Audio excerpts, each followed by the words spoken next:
Hello, this is the Nolan Bilinga podcast. I'm Nolan Bilinga, your host, and today we're joined by Alex Waller. Alex is a 10-year Army veteran deployed to Afghanistan in 2017, and currently he's getting his master's degree in political science from Portland State University. Alex, thanks for coming on the show today. We're happy to have you. I know you've Thank you, got Nolan. of course, you've got a plethora of knowledge. You've got a huge background in the military.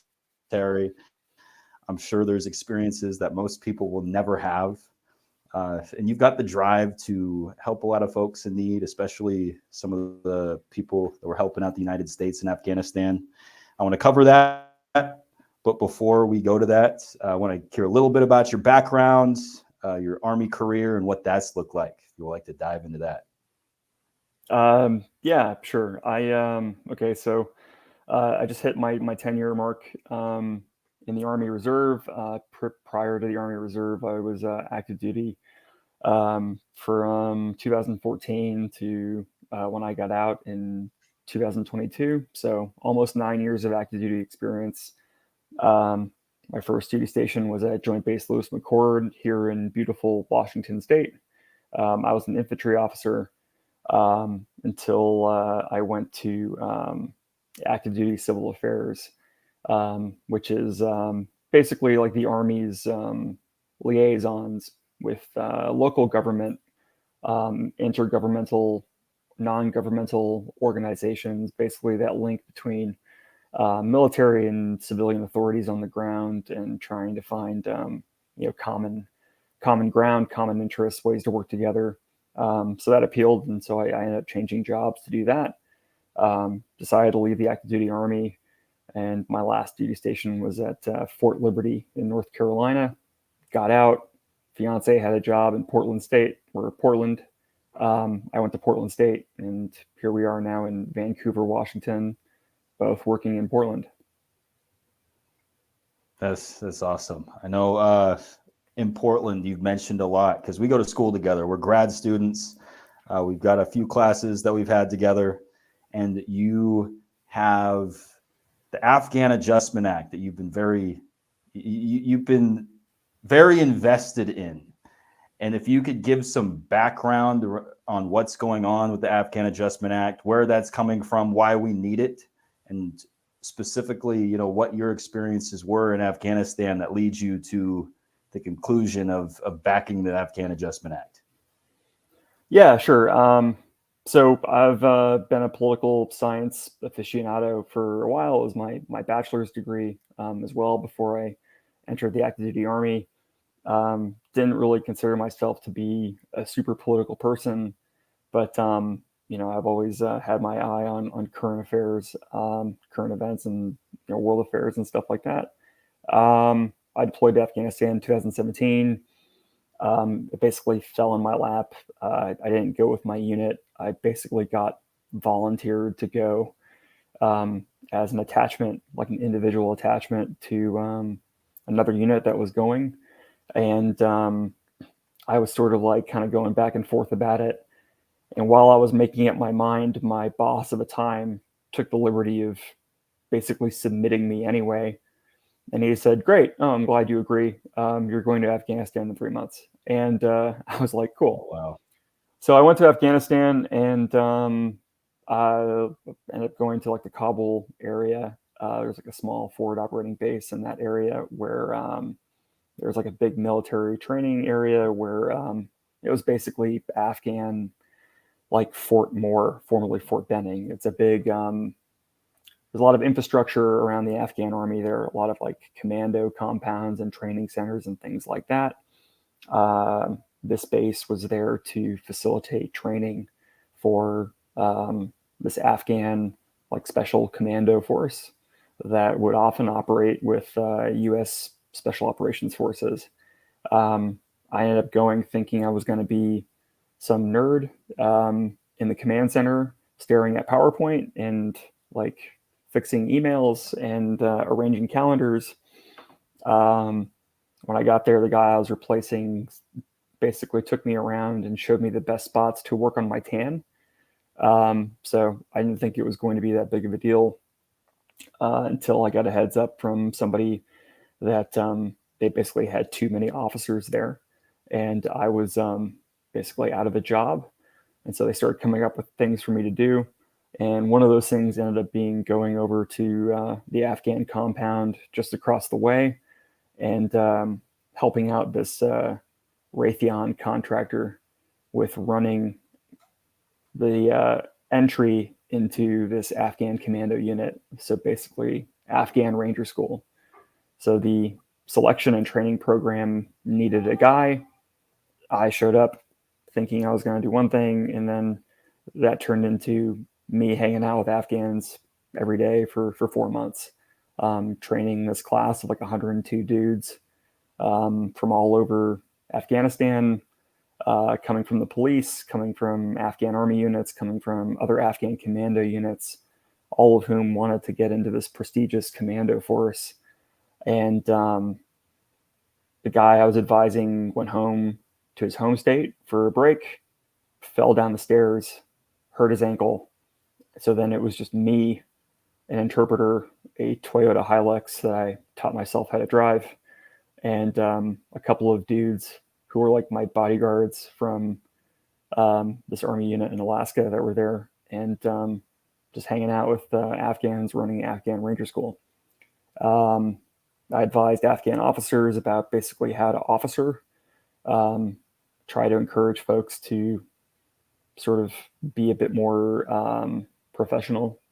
But I mean, I had a great experience.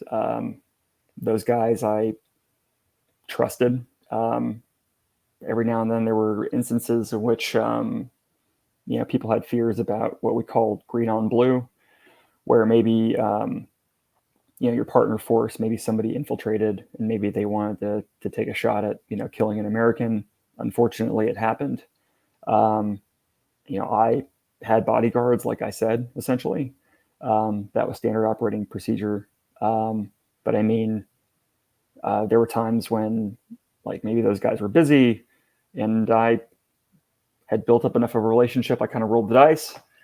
Looking back, maybe not the smartest move, but I mean, that was just a level of relationship that I got to with a bunch of these guys. I got really close with my interpreter, who was just like some random guy who was assigned to me.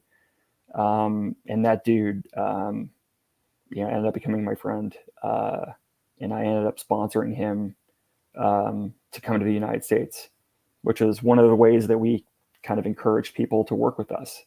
Not only, were they going to get a paycheck, but, if you work for the American government or for the NATO International Security Assistance Coalition for a certain amount of time, then you could apply for what they called an SIV, which originally started with Iraq and then got transferred over to Afghanistan as well. So it's a special immigration visa.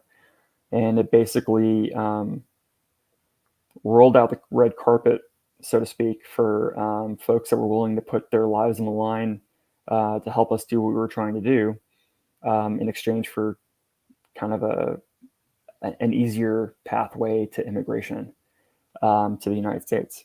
And a lot of people took us up on that. Anyway, I redeployed, kept in touch with my interpreter. I went back to the States. I kept in touch with my interpreter.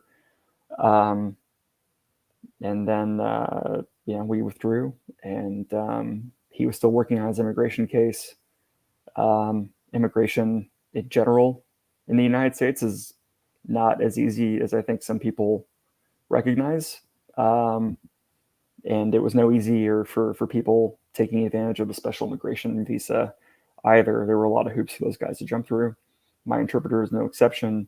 Unfortunately, he was just about through the process when we withdrew from Afghanistan, like literally like the day after he had like a final interview he had to do at the U.S. Embassy.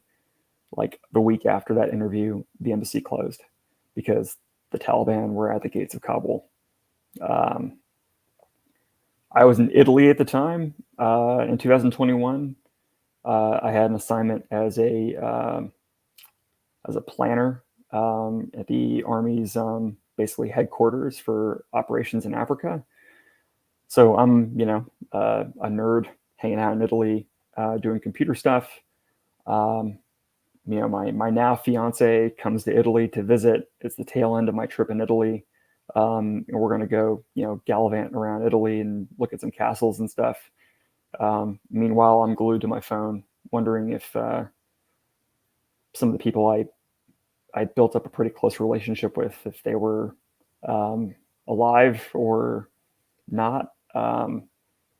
I got sucked into some group chats, a lot of veterans groups, a lot of active military folks as well contributed to a big effort to try to help the State Department with routing people to where they needed to go.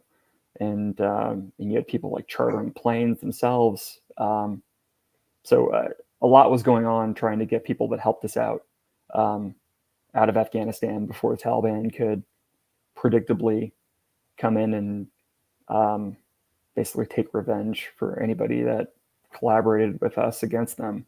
So that was a big concern. Although my guy was close to finishing the process, he wasn't done. Even if he had been done, I don't think it necessarily would have made a difference because of how chaotic things were. But after a lot of trying to get into the airport, because that's essentially what it became in Kabul, was just people throwing themselves at the wall, just trying to get in. A family connection of his came through. A brother-in-law had inside access to the airport and basically helped him out, got his wife and his kids out with him. So my guy lucked out, and a lot of other people did too. But not everybody's had quite that luck to get out.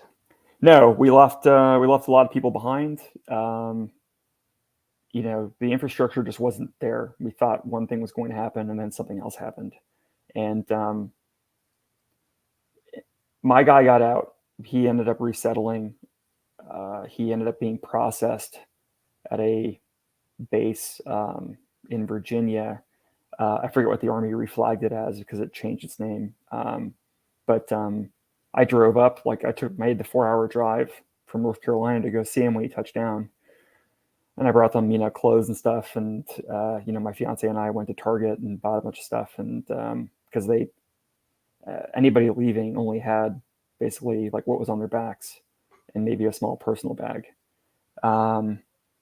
And we were in touch the whole time. And I saw my guy, saw his wife, saw his kids. And, my guy was just so relieved to see me, and it was just like super stoic guy. And then he just started crying, and I was just like, oh man, we left a lot of people behind. A lot of people with closer relationships than I had, I'm sure. People that worked and bled with Americans. And whether or not we were able to make good on our promise is irrelevant. We made a promise to a lot of people, and ultimately we weren't able to fulfill that promise for a lot of people. So I've helped my guy on and off with his resettlement in the United States. I'm in touch with another guy I'm trying to help out who's currently in another country, hoping he and his wife and kids aren't deported back to Afghanistan. So I am not a spokesman for the veteran community or the Army community. A lot of people have different opinions. But I will say that, at least in the groups that I'm a part of, 2021 wasn't that long ago, and that the page hasn't been turned, and this is still an ongoing thing, which kind of leads me to the Afghan Adjustment Act, which is a piece of legislation that was introduced by Senator Amy Klobuchar of Minnesota in 2022, I believe. And that was designed to basically take the path that we had set with the SIV program, particularly for Afghans, and the legislation is supposed to widen it. There are only so many visas that the State Department can process. And it's like a fire hose being funneled through a straw. You've got a lot of demand and not a lot of capacity with the program. It's a relatively small team that works these cases. And for a lot of people that made it out of Afghanistan, a lot of them don't have the guarantee of settlement here. They have to reapply for humanitarian parole. So what this legislation would do is it would make the bridge a little wider, and it would make it a bit more stable. You wouldn't have, you'd have people that were vetted, that went through their background checks, that got approved to stay here. You'd make it so that they wouldn't have to put their lives on hold and find somebody to help them do paperwork every so often so that they can stay here. Not to mention, escape like the fear of potentially being sent back. Even if there was a reasonable certainty that they were going to be okay, that they'd be able to stay here, a lot of these folks going back is not an option.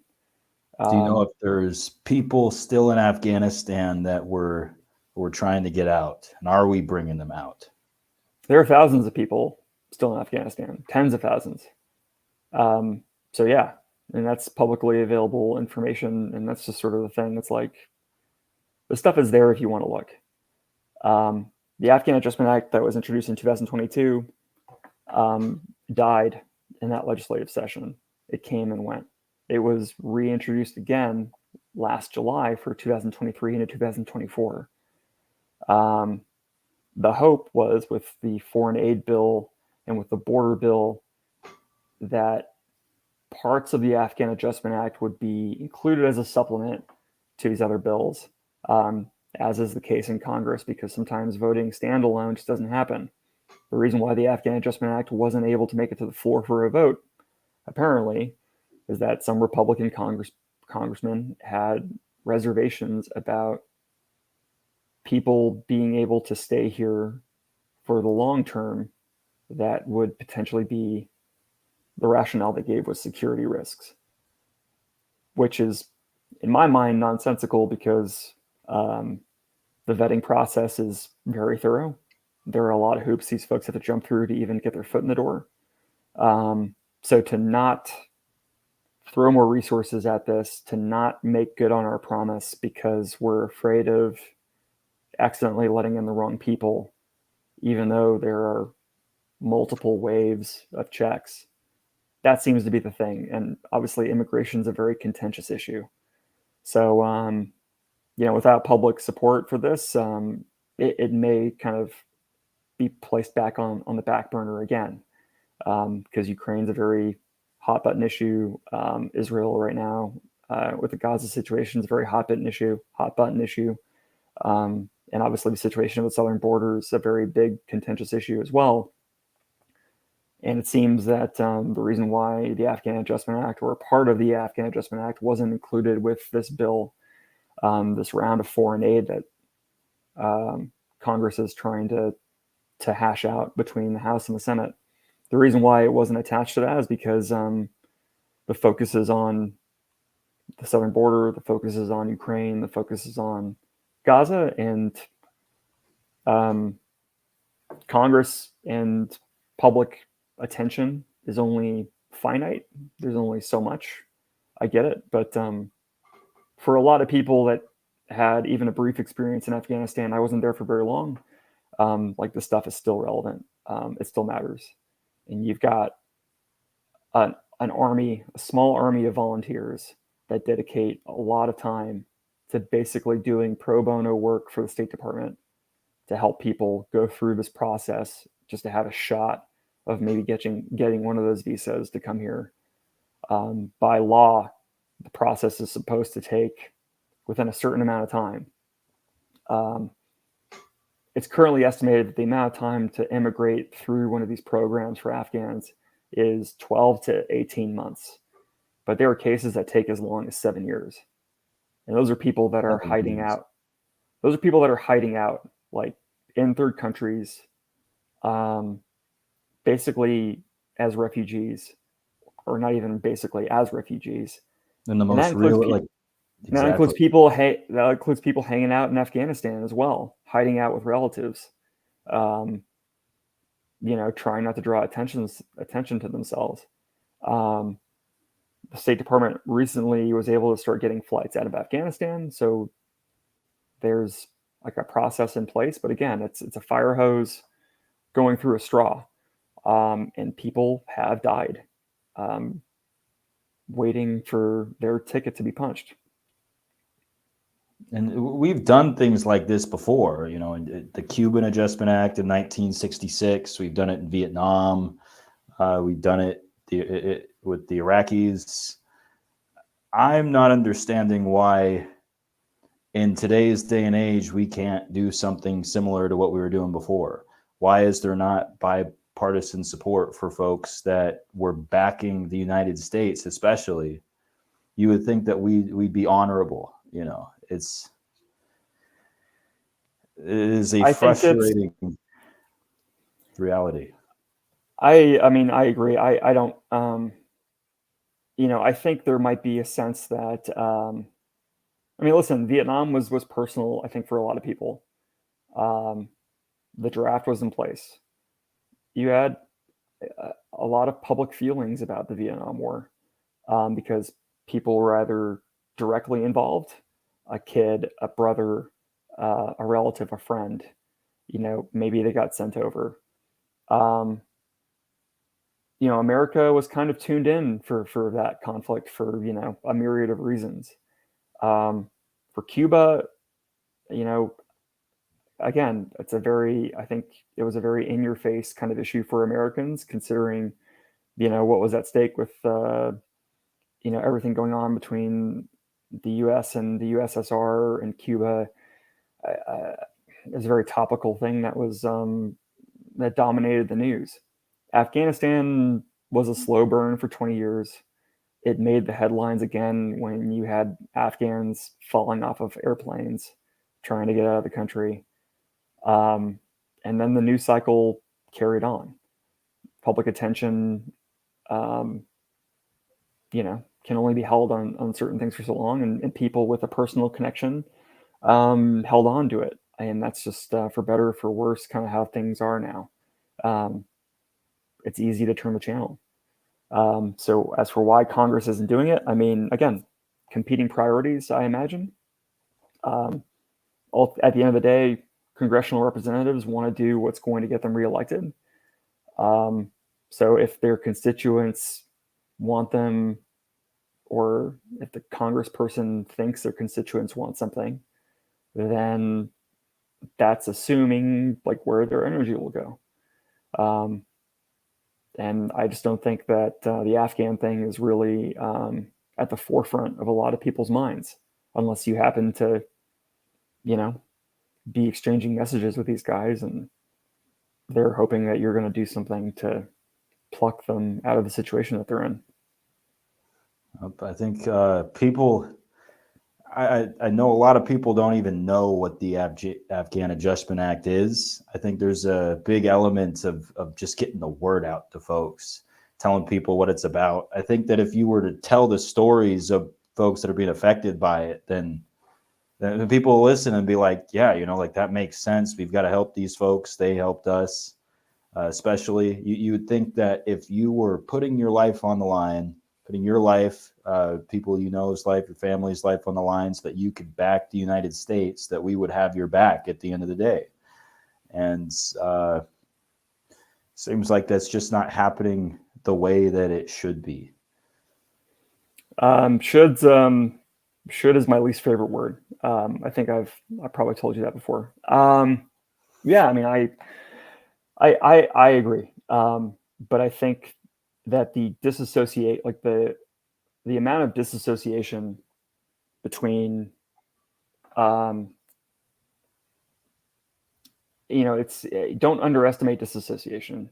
I think that American society is very insulated. I think, on an individual level, I think we're all sort of like in our respective bubbles. We come together to make communities every now and then. But I think overall, hey, we're conditioned to take care of ourselves. And, when it makes sense, we come together to push for something, especially when we're emotionally, invested. So, I mean, that's an easy way to explain this. I just don't think a lot of people have had these, people pop up in on social media in their chats, asking for a hand because they don't want to be executed. That's a pretty powerful motivator for somebody to maybe start caring. If But I there's mean, yeah, if a viewer ends up, let's say they want to get involved, they want to learn more about specifically what they can do to help with this, what are some channels that they can go to learn and then get involved? yeah, definitely. So there are a lot of nonprofits that are associated with this issue that are actively lobbying Congress. Senator Klobuchar is a great congressional resource. She's put out a lot of stuff. She's made some speeches on the House floor or the Senate floor that I think are definitely worth watching. So a quick YouTube of her will, I think, lay out a great argument for why this is worthwhile. Organizations like No One Left Behind, that are veteran run, that have the backing of former U.S. ambassadors to Afghanistan, General Petraeus, very prominent military leader involved in Afghanistan and Iraq. He's a backer of that group as well. So I mean, just Googling. There's a myriad of veterans groups and humanitarian rights groups that are involved in this issue. International Rescue Committee. Honestly, there's a lot of attention on this if you're willing to take the first step. If you do that first Google search and you're willing to, click on some sites, like the resources are there, but it's just a matter of having that initial interest. But I think it helps just to be aware of like who your neighbors are. These people are still filtering into the country. They're still having to restart their lives over. And, just not even from a humanitarian standpoint, I think it's important to look at this from a perspective of, you've got people that are seeing this on the world stage, and that's informing opinions. And you've got people that are starting their lives over in the United States, and we can either help those people be successful, so that our society is strengthened, by giving these guys a chance to build themselves up and to pursue the American dream, or they can be forgotten about and have to claw their way up, and people can notice how we treat our allies and partners, and maybe that affects us down the way when there's another conflict. So No One Left Behind. Senator Klobuchar is a great resource. Evacuate Our Allies is a big sort of like conglomerate of all these groups. I'm a part of like this group chat for this organization called Task Force Argo, which kind of seems to specialize a bit more on trying to help out former Afghan military, among other people. They do a lot of things. But you have all these groups that are basically becoming overnight immigration caseworkers because they made personal connections with some of these people, and they want to help. So you don't necessarily need to do that to get involved with this. A lot of people, I think, are hesitant to like pick up the phone and dial their congressperson, for either like they don't know that they can do that, or they think it won't make a difference. And I mean, to be fair, I used to be one of those people too. But I mean, my House of Representatives member co-sponsored the Afghan Adjustment Act. I'm not going to say it was because I like threw rocks at their office or something, but I called them up periodically. Influence there. I called them up periodically, yeah. And it's one of those things where it's like there's a tipping point. If enough people express an interest in something, representatives take notice, and it can cost as little as looking up a phone number and leaving somebody a voicemail or sending an email. And I think collectively, if people express an interest in that, then people will notice. So I think it's one of those things where, if there's enough interest, this thing can get some legs and go. But unfortunately, people had more involvement in those other conflicts, and these days it seems like the massive majority of people don't necessarily have to be involved if they don't want to be, and like you said, just aren't aware. Exactly. Well, Alex, I really appreciate you joining us on the podcast. It was a heavy topic, but you gave us some great insight and some ways to get involved and to be part of the process of helping those folks out they're trying to get out of Afghanistan and have a place to stay long term. Thanks for joining us, and we'll see you next time on the Thanks a lot, Aaron. I appreciate your time.